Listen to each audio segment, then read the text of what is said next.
All right. So you're ready to tackle French demonstrative pronouns. Specifically. Yeah. Ça, cela, and ceci. Those are the ones. And you want that pronunciator certificate. Yes. Well, this deep dive is for you. These little words can really trip people up, but they're so important for clear communication in French. Definitely. It's like sometimes I feel like I'm trying to fit square blocks into round holes when I try to... It can be confusing. Yeah. They all translate to this or that in English, and that leads to a lot of confusion. For sure. So let's break down each pronoun before we even think about pronunciator, what they mean and how they function. Great. Ça is your go-to informal pronoun. So with friends and family, think of it as the jeans and t-shirt version of this or that. Got it. So like cela and ceci are like the dressier options then? Yes, exactly. Right. Cela and ceci are the formal equivalents, more for professional or academic settings. Like wearing a suit. Or a little black dress. I like that. But here's where it gets really interesting. Uh-oh. Ceci and cela actually have a subtle difference in meaning. Okay, I think this is where I usually get tripped up. It trips up just about every French learner. Yeah.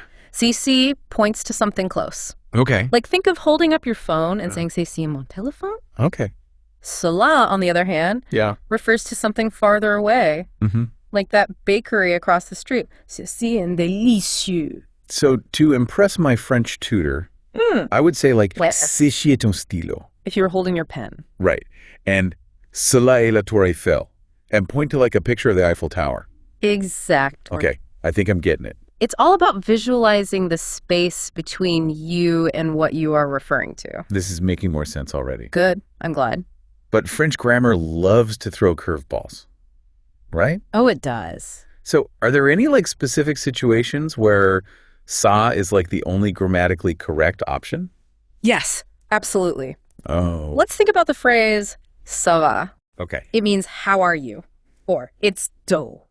Right. Try swapping ça with cela or ceci. It just wouldn't sound right. It doesn't work. Yeah. Certain verbs and impersonal expressions demand ça. Right. And as you go, you'll get a feel for these. Okay, so it's like a secret handshake. Yes. Like you got to know the right move exactly. to the right situation. And as you immerse yourself in French, you will learn these secret handshakes. They'll become second nature. Yes. So I'm feeling much more prepared to tackle those pronunciator exercises. But good. Ça, cela, and ceci, they always refer to physical objects? Or can I use them to talk about like a feeling or an idea? Absolutely. Oh, wow. They're much more versatile than you might think. Okay. Imagine you're talking about a complex philosophical concept. Right. You could say, cela me semble abstrait, meaning that seems abstract to me. Okay, so they can dance across all these different meanings and levels. That's the beauty of language. I know, this is exact. Express a whole range of thoughts. Yeah. But I am a little nervous about making mistakes. Don't worry, mistakes are part of the process. Okay, good. It's inevitable. That's reassuring. It's how you learn. But I feel like there's so much more to uncover. There is. About these pronouns. And that's what we're going to do next time. Awesome. I can't wait. We will explore the nuances of these pronouns in even greater depth. Okay. Get ready for some exciting discoveries. I will. Welcome back. I hope you are ready for more, because we're about to unlock some cool secrets about ça, cela, and ceci. Yeah, I am ready. And I'm hoping this is going to help me get that pronunciator certificate. Oh, I think it will. Are there any like memory tricks or mnemonics that could help me keep these pronouns straight? Mnemonics are really helpful for chichi and cela. Okay. Try this. Think of the chi in chichi Okay. as closer, like something within arm's reach. Okay. The la in cela can remind you of là-bas, which means over there. So something farther away. So si is close and la is far. Exactly. Okay, I like that. So it's like a little mental map of pronoun territory. But what about sa? Is there any like historical tidbit that might make it stick? Here's a fascinating fact for you. Okay. Sa actually comes from Latin. Oh, wow. From the Latin etsi hac. Okay. Which essentially means behold this. Wow. And over time, it was shortened and transformed into the saw we know today. I had no idea. There was so much history packed into that little word. A lot of history. So we have covered the basics, the distance factor, and even a bit of etymology. Yes. But how does all this work in conversation? Yeah, that's a good question. Like, how does formality shape which pronoun I choose? So think of it like this. You wouldn't wear sweatpants to a job interview. Definitely not. Unless it was at a yoga studio. Maybe in that case. Right. But in formal settings, cela or ceci are your go-to pronouns. Okay. So imagine you are at a business meeting. Right. You're presenting a new idea. You might say, ceci est une solution innovante, meaning this is an innovative solution. Okay, yeah, I can see that. In a boardroom with a PowerPoint, Exactly. ceci would definitely fit that vibe. Yes. Now imagine you're with a friend, Okay. grabbing a coffee. Yeah. You see something funny happening across the street. Mm-hmm. You probably say something like, regarde ça, which means look at that. Right. Ça just feels more natural in conversation. Yeah. So formality acts as a kind of pronoun filter. Like it guides me Yeah. towards the right choice. And with practice, it will become more intuitive. Mm-hmm. But remember, even in casual settings, grammar takes over sometimes. Oh, right, like with ça va. Yes. It doesn't matter how close I am to someone, I wouldn't say ça va. Exactly. Yeah. Mastering those grammatical secret handshakes. Okay, this is starting to make sense. Good. What about in writing? Yes. Does formality play an even bigger role? Oh, absolutely. Okay. So in written French, especially in professional contexts, Okay. cela and ceci reign supreme. So most ça in my thesis paper. Well, unless you're quoting someone speaking informally, Okay. it's best to stick with cela or ceci. To sound more sophisticated. Exactly. But are there ever times I might use ça in writing? Of course. There's always exceptions to the rule. Right. Imagine you're writing a dialogue Okay. for a play Right. to capture casual speech. Ça would be perfect. Oh, so it's all about matching the pronoun to the tone The voice and tone. of the writing. Exactly. You are a linguistic chameleon, I like that. adapting your language to fit. Speaking of adapting, let's talk about idiomatic expressions. Oh, yes. Those phrases that make you sound like a French insider. Yeah. And these pronouns pop up in these expressions all the time. Okay. One of my favorites is c'est ça. Okay. It means that's it, or you got it. Got it. You'll hear it all the time. I can see myself using that.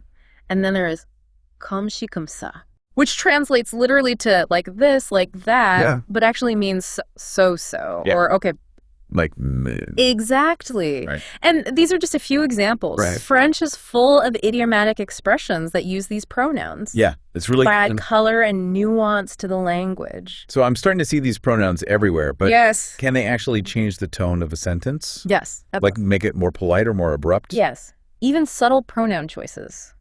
Give me an example. Okay. Imagine you're at a fancy dinner party. Ooh la la.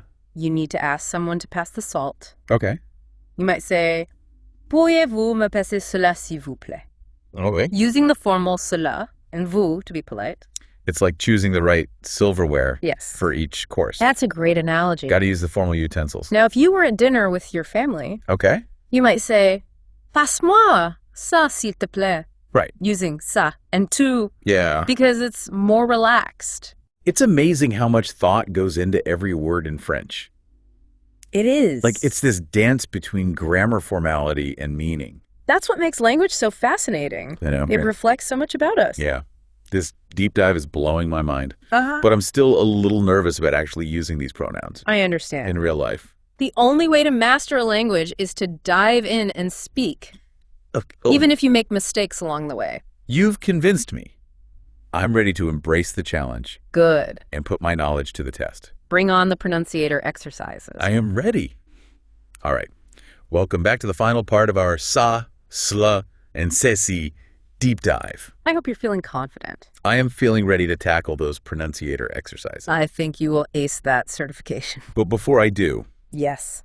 let's talk about some common pitfalls Okay. that French learners fall into. Even seasoned French learners. Yeah, I want to avoid any pronoun faux pas. The biggest mistake I see is overusing ça. Okay. It's informal. Like we've been saying, Right. using it formally is like showing up to a black tie event in flip-flops.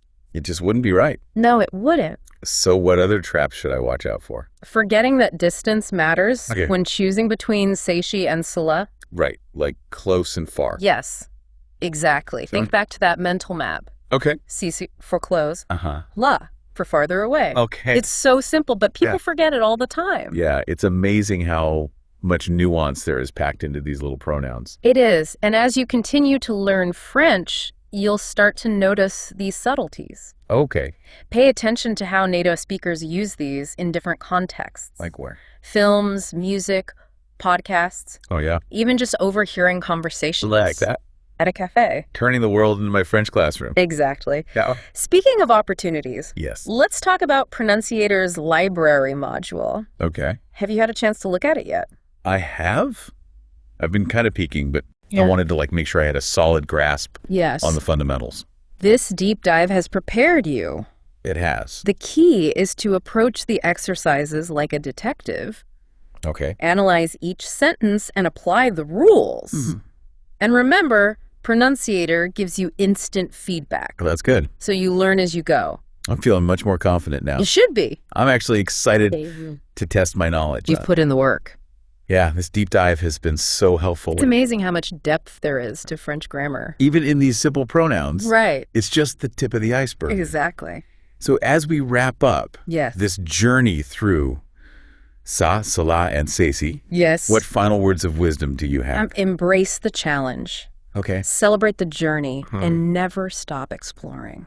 Beautifully said. Thank you. A huge merci to our expert and a big thank you to all of you for joining us. Sure. Go forth and conquer those French pronouns. We believe in you.